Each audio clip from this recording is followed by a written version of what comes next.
नमस्कार मित्रों, आज हम आपको एक अद्भुत कहानी सुनाएंगे। बहुत ही रोमांचक कहानी है, कृपया अंत तक देखें। तो चलिए अब आज की कहानी शुरू करते हैं।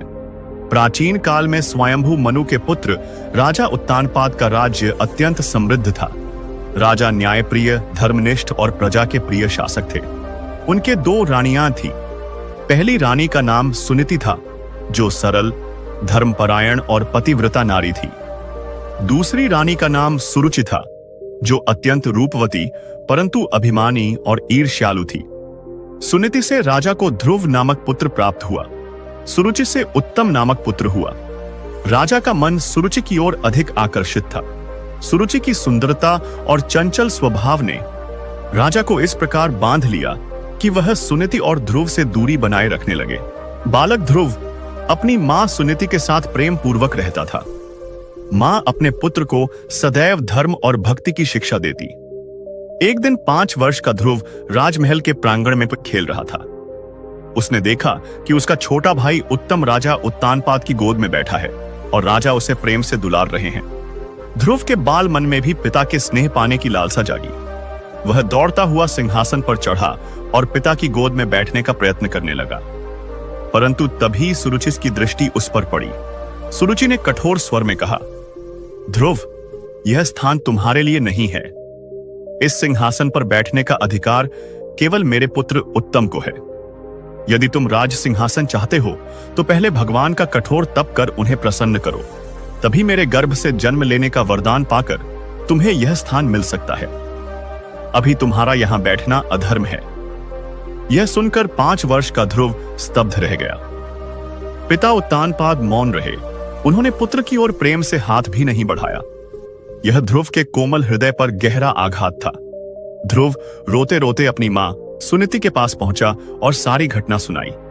सुनीति का हृदय वेदना से भर आया, परंतु उन्होंने पुत्र को धैर्य देते हुए कहा, बेटा, सच है कि तेरे पिता तुझसे दूर हैं और रानी सुरुचि ने तुझे अपमानित किया है, परंतु मत भूल कि इस संसार का सबसे बड़ा शरणदाता एकमात्र भगवान विष्णु हैं। वही सबसे सच्चे पिता हैं।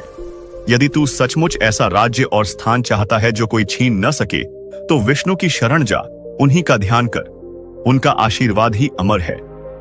मां की ये बातें ध्रुव के हृदय में बिजली की तरह उतर गईं। उसके छोटे से मन में दृढ़ संकल्प जागा।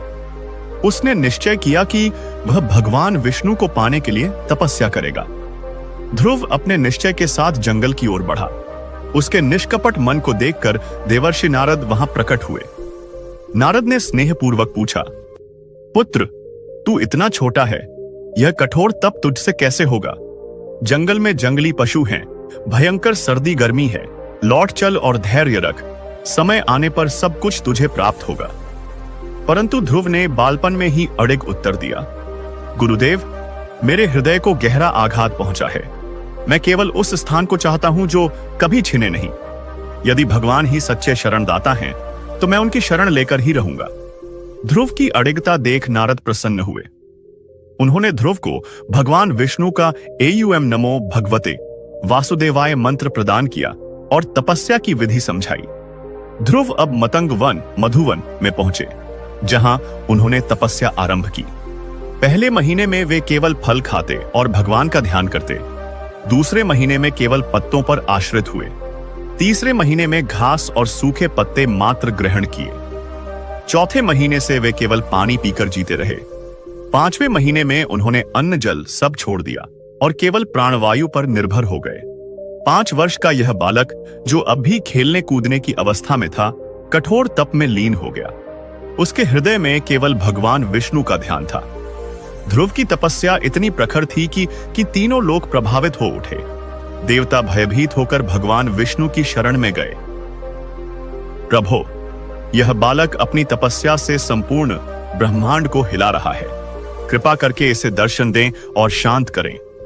भगवान विष्णु मुस्कुराए, क्योंकि वे जानते थे कि यह ध्रुव की निष्कलुष भक्ति है। इस प्रकार ध्रुव अपमान से आहत होकर मां की प्रेरणा और नारद मुनि के मार्गदर्शन से कठोर तपस्या में लीन हो गया। उसकी बाल सुलभ दृढ़ता ने देवताओं को भी विचलित कर दिया। अब अगले भाग में हम पढ़ेंगे कि कैसे भगवान विष्णु ने ध्रुव को दर्शन दिए उसे वरदान प्रदान किया और उसके जीवन को अमर बना दिया। भगवान विष्णु का प्रकट होना।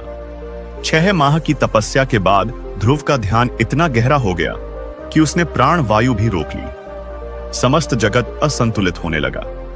देवताओं ने पुनः भगवान विष्णु से निवेदन किया। अंततः भगवान विष्णु ने शंख, चक्र, गदा और पद्म धारण कर गरुड़ पर बैठकर प्रकट होना स्वीकार किया। वे मधुवन पहुंचे और ध्रुव के सम्मुख प्रकट हुए। भगवान के दिव्य तेज से वन प्रकाशमय हो उठा। जब ध्रुव ने अपनी ध्यानावस्था से आंखें खोली तो अपने सम्मुख साक्षात विष्णु भगवान को देखा। 5 वर्ष का वह बालक आनंद और विस्मय से कांप उठा। उसका गला भर आया, शब्द रुक गए। भगवान विष्णु ने अपनी शंख से उसके कपोल को स्पर्श किया। तभी ध्रुव के भीतर भक्ति और ज्ञान की धारा प्रवाहित हो उठी। उसने मधुर स्तुति करते हुए कहा, प्रभो, मैं तो राज्य और वैभव चाहता था, किंतु आपके दर्शन से मेरा हृदय पूर्ण हो गया है। अब मुझे और कुछ नहीं चाहिए। भगवान विष्णु ने प्रसन्न होकर कहा, वत्स ध्रुव, तेरी भक्ति अमर है। तुझे वह स्थान मिलेगा जो किसी को भी प्राप्त नहीं हुआ। तुझे ध्रुव पद मिलेगा। आकाश में एक अचल तारा बनकर तू युगों युगों तक चमकेगा। तेरी महिमा कभी क्षीण नहीं होगी। यह सुनकर ध्रुव का हृदय भगवान की कृपा से परिपूर्ण हो गया। भगवान के आशीर्वाद के बाद ध्रुव राजमहल लौट आया। ध्रुव के राजमहल लौटने पर पूरे राज्य में उल्लास छा गया। प्रजाजन, ऋषि मुनि और मंत्री सभी ने उसका भव्य स्वागत किया। राजा उत्तानपाद ने स्वयं ध्रुव को गले लगाकर कहा, पुत्र, आज मैं समझ गया कि सच्चा वैभव ईश्वर की कृपा से ही मिलता है। तूने तपस्या से जो महानता अर्जित की है वह किसी भी राज सिंहासन से ऊंची है। अब मैं चाहता हूं कि तू ही राज्य संभाले। इस प्रकार ध्रुव का राज्याभिषेक हुआ। अभी वह बालक ही था, परंतु उसके भीतर भक्ति और ज्ञान की शक्ति प्रवाहित हो चुकी थी। ध्रुव ने अपनी माता सुनीति को रानी माता का सम्मान दिलाया और जनता को न्याय व धर्म से शासन देने का प्रण किया। ध्रुव का शासन न्यायप्रिय और प्रजावत्सल था। वह प्रत्येक निर्णय में धर्म ग्रंथों और ऋषियों का परामर्श लेता। प्रजा सुखी और समृद्ध होने लगी। उसने कई बार राजसभा में कहा, राज्य केवल शासन का स्थान नहीं है, यह भगवान की सेवा का साधन है। यदि हम प्रजा की भलाई नहीं करते तो ईश्वर से भी दूर हो जाते हैं। ध्रुव के शासनकाल में एक दिन भयंकर घटना हुई। उनके छोटे भाई उत्तम शिकार खेलने जंगल गए। वहां यक्षों ने उन पर आक्रमण किया और वे मारे गए। यह समाचार ध्रुव को मिला तो उनका हृदय दुहक और क्रोध से भर गया। भाई की हत्या का प्रतिशोध लेने उन्होंने विशाल सेना संग यक्षों पर आक्रमण कर दिया। भयंकर युद्ध छिड़ा। ध्रुव के बाणों से पर्वत हिलने लगे। अनेक यक्ष मारे गए, परंतु युद्ध इतना बढ़ा कि देवता और पितामह ब्रह्मा चिंतित हो उठे।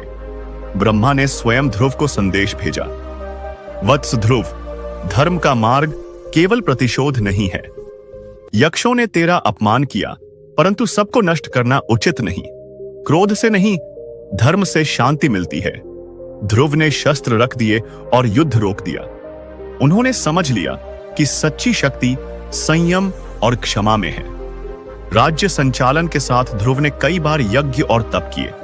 उन्होंने अश्वमेध यज्ञ, राजसूय यज्ञ जैसे महायज्ञों का आयोजन कर ब्राह्मणों, ऋषियों और प्रजा का कल्याण किया। उनकी कीर्ति दूर दूर तक फैल गई। देवता भी उनकी धर्मनिष्ठा की प्रशंसा करने लगे। समय बीता। ध्रुव का विवाह हुआ और उन्हें कई संतानें हुईं। उनमें से एक पुत्र उत्तम भले ही बचपन में मारा गया, परंतु अन्य संतानों ने भी धर्म का पालन किया। ध्रुव ने अपने बच्चों को हमेशा यही सिखाया, राज्य केवल वैभव नहीं, यह ईश्वर की सेवा का दायित्व है। धर्म और प्रजा की भलाई सबसे ऊपर है। जब ध्रुव वृद्धावस्था में पहुंचे, तब भी उनके भीतर ईश्वर भक्ति अटूट बनी रही। वे प्रजा का पालन करते हुए निरंतर भगवान विष्णु का ध्यान करते। एक दिन उन्होंने सोचा, अब समय आ गया है कि मैं उस ध्रुव पद की ओर प्रस्थान करूं, जिसे भगवान ने वरदान में दिया था। उन्होंने युवराज को राज्य सौंपा और वन की ओर चले गए। वहां उन्होंने पुनः तपस्या प्रारंभ की। ध्रुव की तपस्या देखकर एक दिन आकाश से दिव्य विमानों की ध्वनि सुनाई दी। विष्णु के 2 दूत जया और विजय वैमानिक पुष्पक पर आए। उन्होंने ध्रुव से कहा, वत्स ध्रुव, भगवान विष्णु ने तुम्हें ध्रुवपद प्रदान किया है। अब समय आ गया है कि तुम इस नश्वर शरीर को त्याग कर अमर तारे के रूप में स्थापित हो। ध्रुव का हृदय आनंद से भर गया। उन्होंने भगवान का स्मरण किया और शांत मन से दूतों के साथ चले गए। जब ध्रुव ध्रुव पद पर आसीन हुए उस इसी वाय के अरियम आए थे तो आकाश में एक नया तारा चमक उठा। वह तारा अचल था, न हिलता था न डूबता था। सभी ऋषि, अशोषी, देवता और प्रजाजन उसे देखकर बोले, यह वही ध्रुव है जिसने बालपन में तपस्या कर विष्णु को प्रसन्न किया था।